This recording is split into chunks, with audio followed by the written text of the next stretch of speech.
Hello 12th class, good morning बच्चों। मैं John ma'am बोल रही हूँ, आपकी ज्योग्राफी की मैम।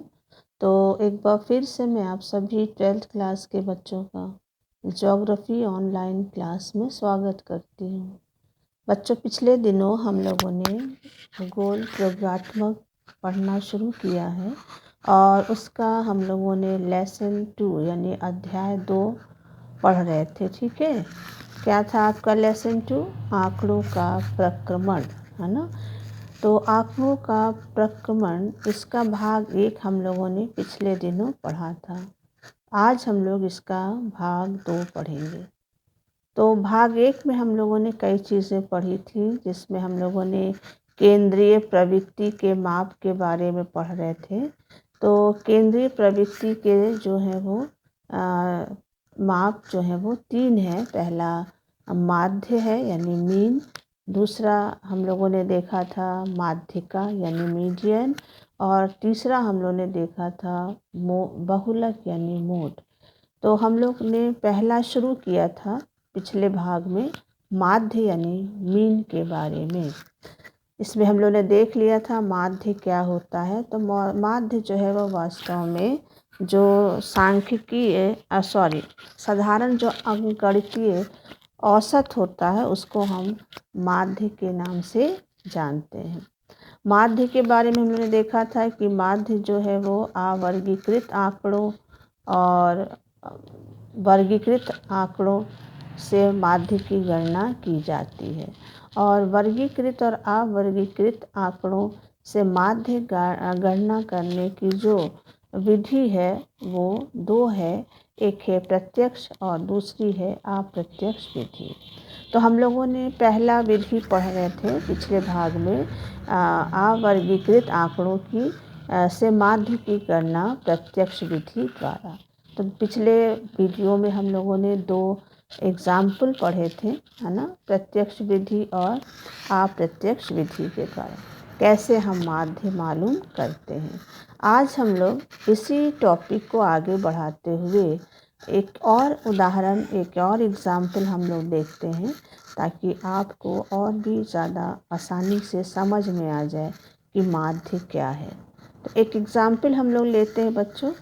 एग्जाम्पल क्या है? प्रश्न है, निम्नलिखित सारणी में जौनपुर जिले के मासिक तापमान के आंकड़े दिए हैं, है ना।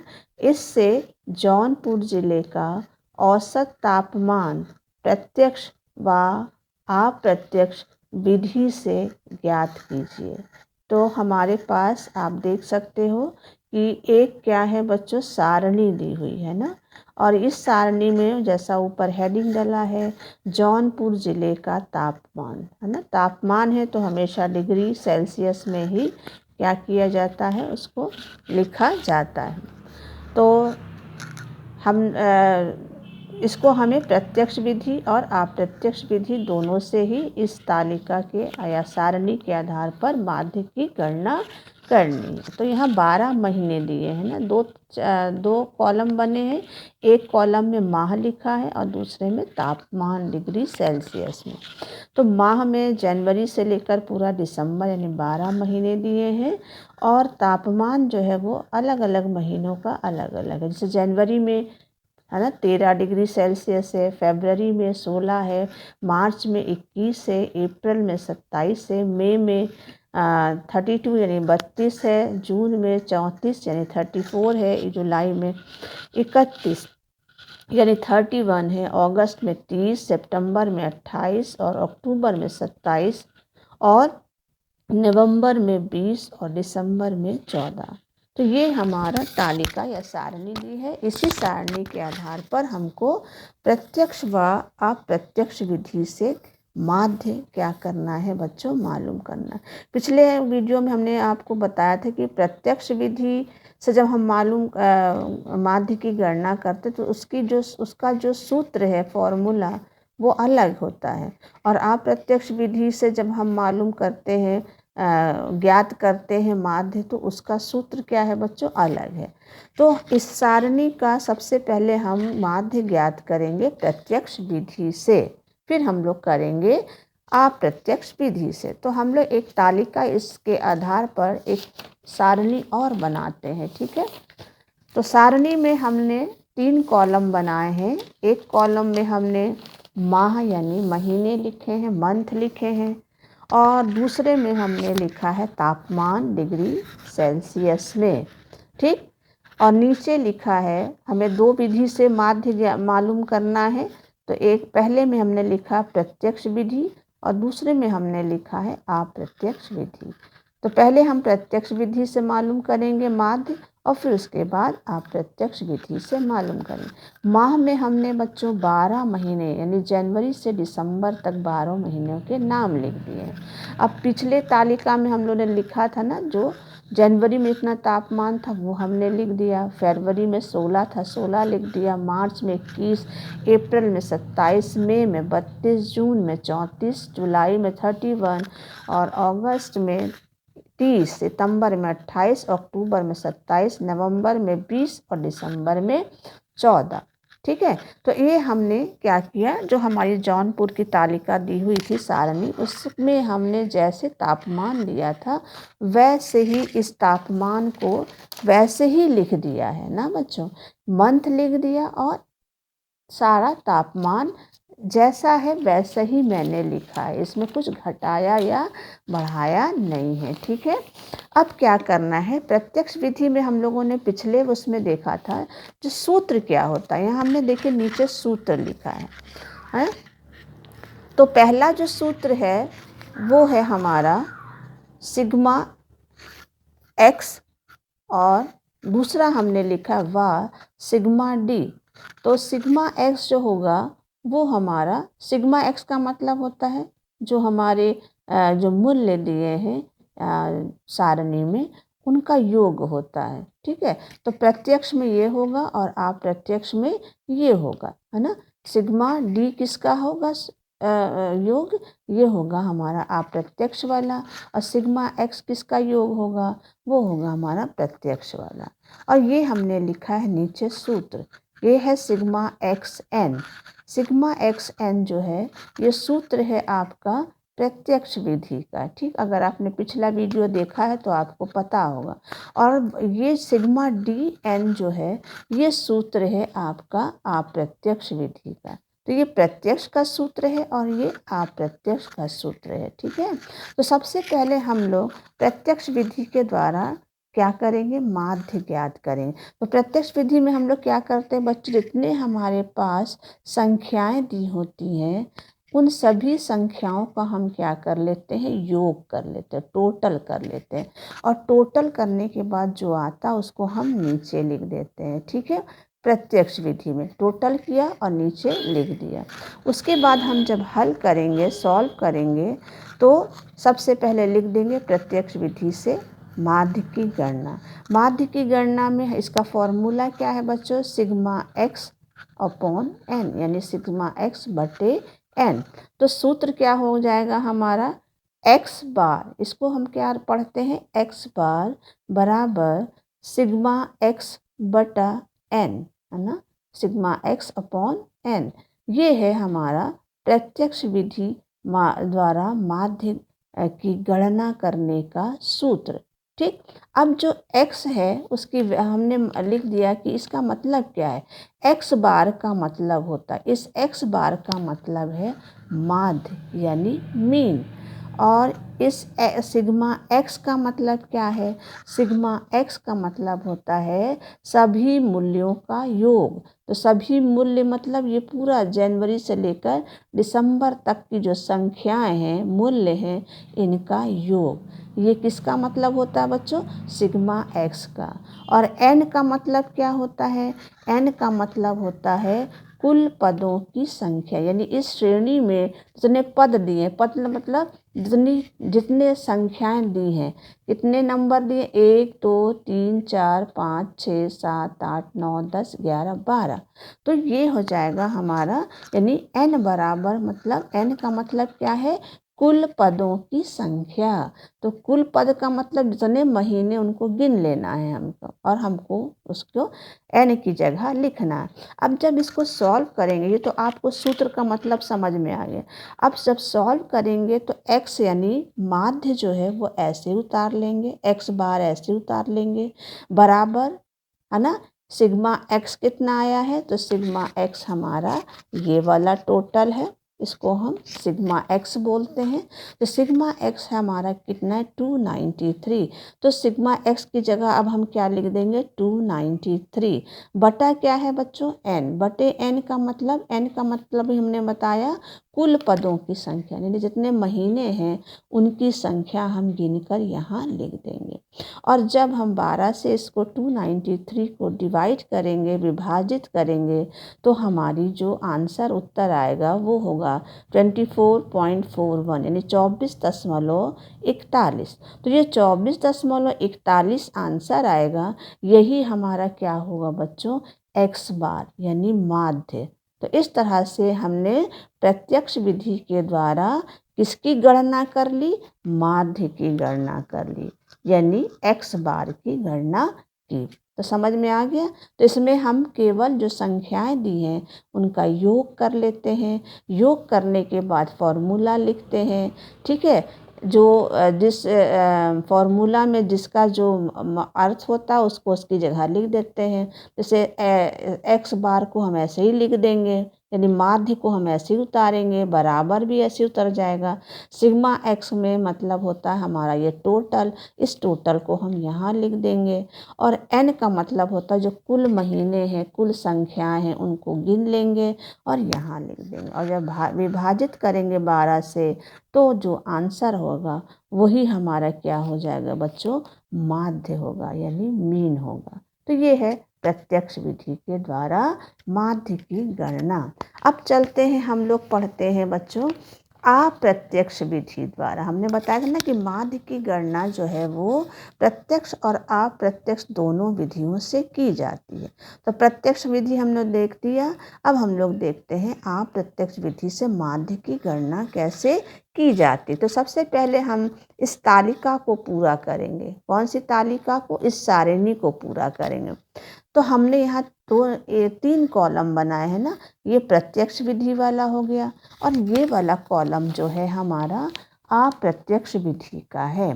तो यहाँ हमने अप्रत्यक्ष विधि लिखा, यहाँ लिखा हमने d बराबर x, है ना, d बराबर x बराबर 10, d बराबर x बराबर 10। अब हमारा ये जो 10 है बच्चों, ये हमारा है, क्या है, ये हमने माना है ये कल्पित माध्य है, इसको हम बोलते हैं कल्पित माध्य, है ना।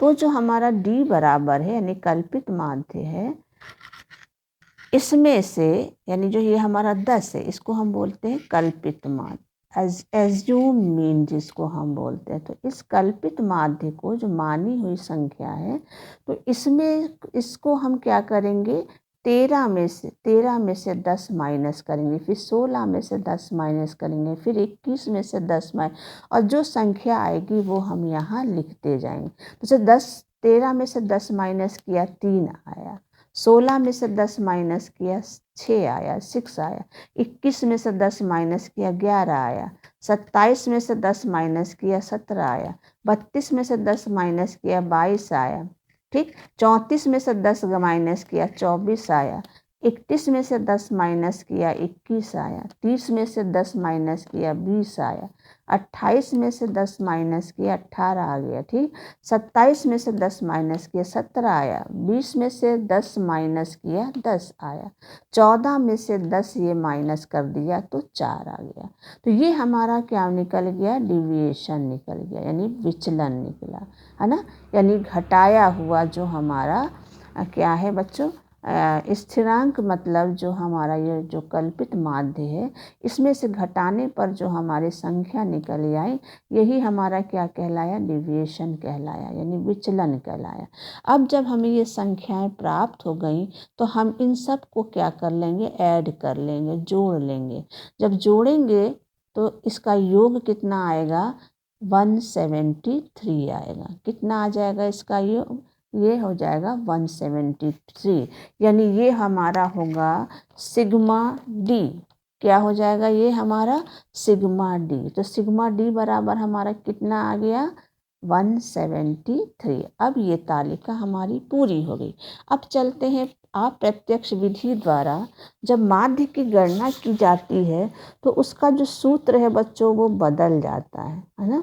यहाँ हो जाएगा सूत्र में x बार बराबर a, है ना, plus sigma D upon n, यानी बटे n। ठीक, यहाँ x बार का मतलब है हमारा वही माध्य, है ना, और a का मतलब होता है a बराबर होता है कल्पित माध्य यानी एज्यूम मीन जिसको हम बोलते हैं, और सिग्मा d का मतलब होता है कल्पित माध्य से विचलन का कुल योग। कल्पित माध्य मतलब ये 10 है ना, 10 को जब घटाने पर जो हमको ये संख्याएं मिली हैं तो इसका योग कहलाता है सिग्मा डी, है ना, इसको बोलते हैं सिग्मा डी। और एन का मतलब है वही कुल पदों की संख्या या कुल प्रेक्षणों की संख्या। तो पदों की संख्या या प्रेक्षणों की संख्या कितने कितने महीने हैं, ये 12 महीने। तो ये समझ में आ गया कि ए का मतलब क्या है, सिग्मा डी का मतलब क्या है और एन का मतलब क्या है। चलिए बच्चों, अब हम लोग चलते हैं इसको हल करते हैं। तो जो हमारा x बार है वो ऐसे ही उतार लेंगे, बराबर हो जाएगा a कितना है, एज्यूम मीन हम लोग कितना माना था 10, है ना, तो ये 10 हमारा कहाँ आ जाएगा a के स्थान पर।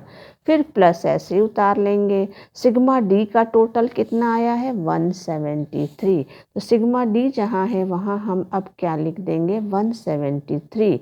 एन हमारे कितने हैं, टोटल नंबर्स कितनी हैं, तो 12 है हमारी, है ना। अब 12 से 173 को विभाजित करेंगे, डिवाइड करेंगे, ठीक, तो हमारा आएगा कितना वो हम लोग नेक्स्ट स्टेप में। तो सिग्मा x बार हमारा उतर गया बराबर 10 प्लस, है ना, 12 से 173 में डिवाइड किया तो हमारा आंसर कितना आएगा 14.41 यानी 41। तो 14.41 आएगा जब हम 12 से 73 में क्या करेंगे डिवाइड करेंगे। तो हमारा आंसर कितना आ जाएगा, कितना आएगा बच्चों 14.41 ये आएगा आंसर, ठीक है। और ये आंसर जब आएगा तो हम नेक्स्ट लाइन में x बार उतारेंगे बराबर 10 प्लस ये 14.4 उतारेंगे, ठीक।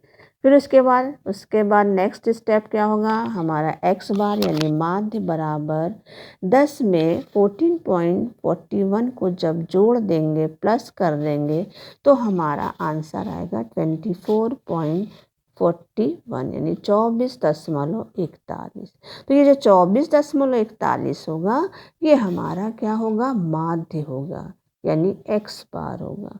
तो इस तरह से हमने देखा बच्चों कि अप्रत्यक्ष विधि से भी जब हम माध्य की गणना करते हैं तो 24.41 आया, और जब हमने प्रत्यक्ष विधि से माध्य की गणना की तो भी हमारा आंसर क्या हुआ 24.41 आया। यानी इसमें जो प्रत्यक्ष विधि से और जब अप्रत्यक्ष विधि से हम माध्य निकालते हैं तो दोनों का जो आंसर है वो एक ही आता है, एक ही, चाहे आप प्रत्यक्ष विधि से करिए चाहे अप्रत्यक्ष विधि से करिए, दोनों में माध्य का जो आंसर होगा वो सेम आता है, ठीक है।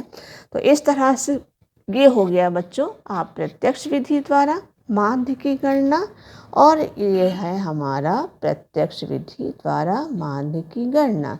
तो जैसे हमने प्रत्यक्ष विधि द्वारा माध्य जो है निकला था उसको हमने इसके नीचे लिख दिया प्रत्यक्ष विधि के नीचे, उसी तरह अप्रत्यक्ष विधि द्वारा जो माध्य आया है उसको हमने अप्रत्यक्ष विधि वाले, है ना, कॉलम में नीचे लिख दिया। तो ये हो गया सिग्मा एक्स एन बराबर 24.41 41 और अप्रत्यक्ष का सूत्र क्या है? सिग्मा डी बराबर बटे एन। तो सिग्मा डी बटे एन बराबर कितना आ गया? वो हमारा हो गया आपका 24.41। तो ये है बच्चों आपका माध्य की गणना, है ना, अवर्गीकृत आंकड़ों के द्वारा प्रत्यक्ष विधि और अप्रत्यक्ष विधि द्वारा। अब हम लोग नेक्स्ट वीडियो में पढ़ेंगे वर्गीकृत आंकड़ों के द्वारा माध्य की गणना प्रत्यक्ष विधि और अप्रत्यक्ष विधि। तो हमारा नेक्स्ट वीडियो जो होगा उसमें हम लोग वर्गीकृत आंकड़ों के द्वारा माध्य की गणना पढ़ेंगे। तो उम्मीद है आपको ये समझ में आ गया होगा। अगर फिर भी बच्चों आपको कुछ प्रॉब्लम हो तो आप आके हमसे पूछ सकते हैं। थैंक यू बच्चों।